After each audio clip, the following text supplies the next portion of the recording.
Hello everyone, welcome to my videos, and this is my first videos. And what I'm going to do today is actually to show what's in my back videos, and where I would like to share my my photographic accessories, and what in my bag, and what as a non-professional photographer like me, what inside my bag. So first off, it's a bag here, although it's quite heavy. So as you all know, I'm a DSLR lover. So I'll explain to you why I like DSLR, and also why I so get used to DSLR that in the world of mirrors nowadays, I'm still using a DSLR. So this is a big body. Oh, you see, right? So this is big body here. So this is actually a Lower Pro AW250. I think it's a Pro Runner, yeah, Lower Pro Runner AW350. So it's a 303. It's a 35 liter bag. So you can store a lot of bunch inside, which is suitable of me carry on my back. And also it have a small pocket here where you can open, and there is a rain cover inside here. So you can cover it up when it's rain. So just think back, it's easy to put it back and keep everything up just close like it. And it's a very tough bag, very solid bag. I really like this bag a lot. So as you see here, I will always attach a tripod with me. So this bag, what's special about this bag is that it can carry 2 tripod or 3 tripod in a row. So here you can put a monopod, a tripod. In front here you can put another tripod, and you can put another tripod here. So what happened is that I will always carry a tripod with me. So this is Giatos. It's not a really popular tripod, but it's very good quality tripod. So just take it up. So this is actually a very lightweight tripod. It's a very lightweight tripod. This is a carbon fiber tripod. So when it's fully extended, it can be 2 meters, and it's suitable for me, for my height. And then as more important, is tough, reliable, and it's easy to carry around. So that's about my tripod. So next, I would like to open the accessory compartments. So what in the accessory compartments, actually, the first thing you will see here is straps. So I get used to all the quick release strap. If you know, it's very popular. It's quite popular these days, quick release. So all my straps are actually quick release. And this is another strap where you can sling your camera. So it's a very good quality strap. You can sling your camera here. Okay, and that's about 2 straps I use. The next thing I would like to share is my camera light. This is a video light. So it's detachable. So I actually, to be honest, I don't really use this light quite often, as I don't shoot video all the way, but I just keep it in my bag. So the greatest things about this is that they are very small, they're rechargeable, and they are detachable, and you can easily put on your camera with the hot shoe on your camera. It's quite easy. And the third thing is this, and this is actually a flash trigger. It's a trigger and a receiver together. So this is made by Godox, the real quality, and I use this for portraits. And the third thing is that a phone holder. So this is a phone holder. It's a really good quality phone holder, open and close. So I will attach the phone holders to the hot shoe of the flash when it needed, where I need to directly edit my pictures on the spot, or look carefully through my phone. And the other things here is, this is where I put my accessories such as SD card, CF card, or battery inside.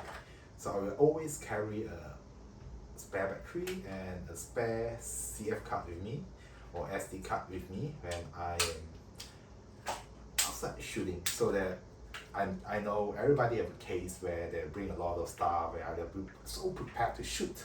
But the most important thing is, most easier to forget thing is that they forget to bring the SD card. And I want to avoid it. I don't want to make it anymore. I don't want to delay anymore. So I always will carry an SD card around with me. I mean, it's not a big, it's a small protective case, and it's a rush.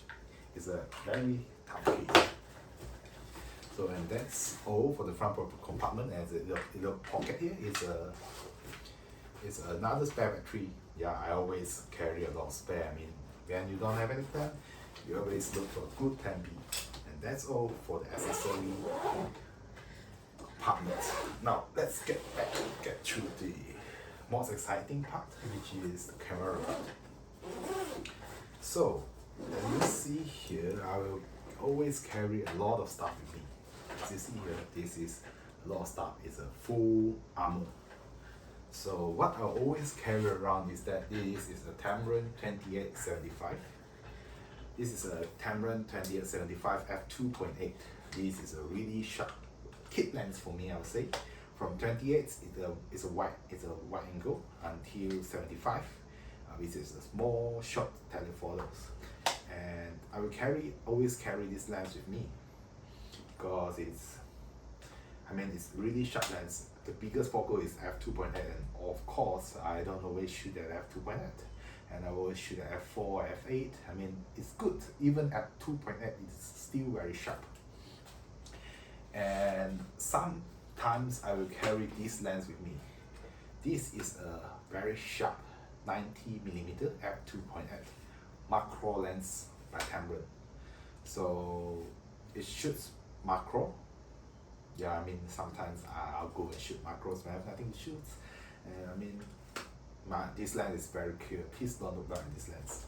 So other than lens, I'll also bring, and this is the main things I'll always use. And this is the flashlight pack, and this is the speed light. This is a Nikon SB910. It's very strong light. They have a TTL. You can talk to a lot of flash, and you can do whatever things you wanted it to do. So I will always carry this flash with me together with the spare battery. So it's using a 4AA battery, which will last around, I think 500 shoots if I'm not mistaken. And this is a very reliable flash light, speed light. And the filters and diffuser, all those stuff together with the back. It's easy to carry and just put it here. So another things I will carry with me is 50mm f1.4. So this is a 50mm f1.4. This is a lens by Nikon. It's a 90-50, a classic lens by Nikon. And I like this lens because the f is fast, it's sharp, and it's close to a human eye. I mean, it's a prime lens, and of course all prime lenses are sharp for Nikon. And then this is my portrait setup. Actually, for portrait shooting, I will always carry a AT200 with me. So this is AT200 f2.8. It's an AF lens, and as you all know, in shooting portraits, we don't need a fast AF. So I think I won't spend extra money to buy a 70-200. I think this AT200 is good enough for me. You don't have VR, and I don't think I need VR for portrait shooting. And not forget about this. This is a flash diffuser. So light is very important, especially when you are shooting portraits. So this is a small flash diffuser. So this diffuser will actually attach the flash.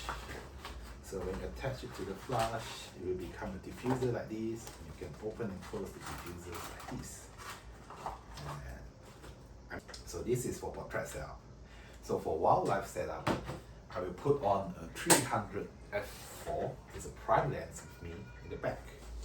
So whatever in the back maintains, except the AT200 and the 300. Yeah, these are IFS. So another things is that I will bring around these teleconverters with me. A little converter that takes a little space.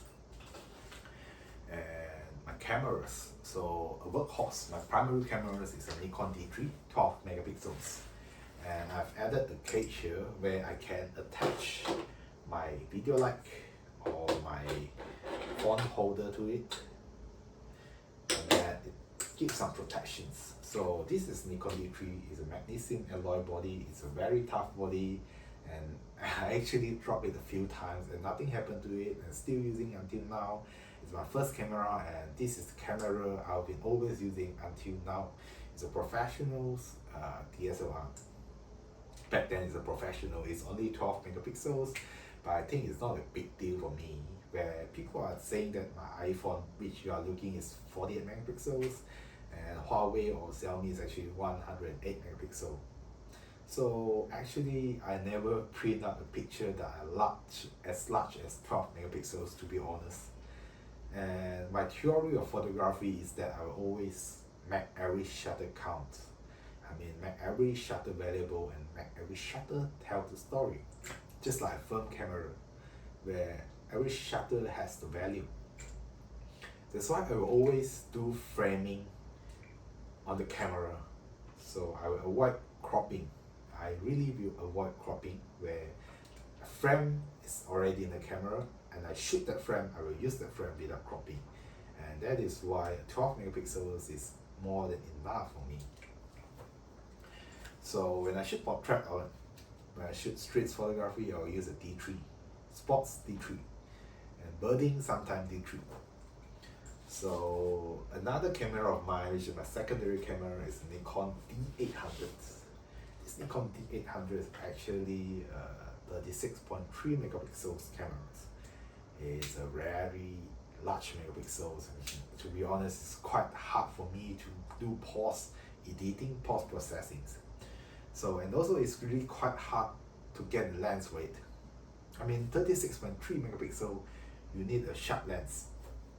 Just like this 50 f1.4, 300 prime, and 90mm prime, 80-200, probably the 24-75 is good for this. I mean, a good quality lens is always good.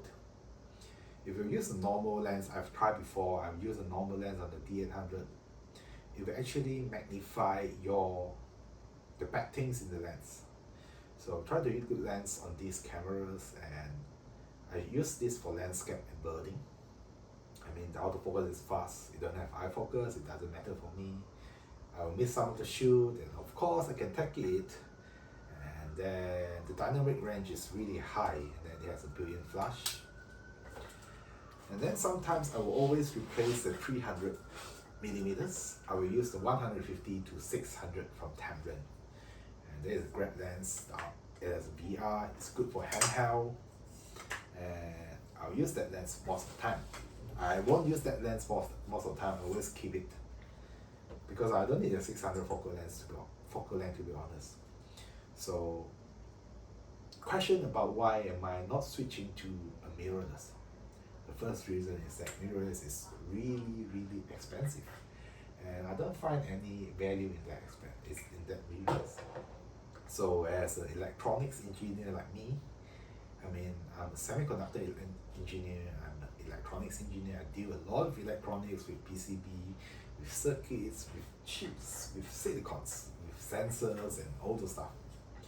So I mean, it's really not encouraging me to switch over to mirrorless, because everything in the mirrorless is actually electronics, where I mean, I'm working for electronics. I need a hobby that are not related to electronics or not fully related to electronics. So that's why I choose DSLR. It has some mechanical things in there. The second thing is that every shutter is actually give me a response that are so satisfying. Okay, so I would like all of you to listen to this. The shutter sound of a D3. It sounds like a machine gun. It sounds like a monster. It was so satisfying to listen to the shutter sounds of the D3. And that's all for my video from today. Thank you for watching.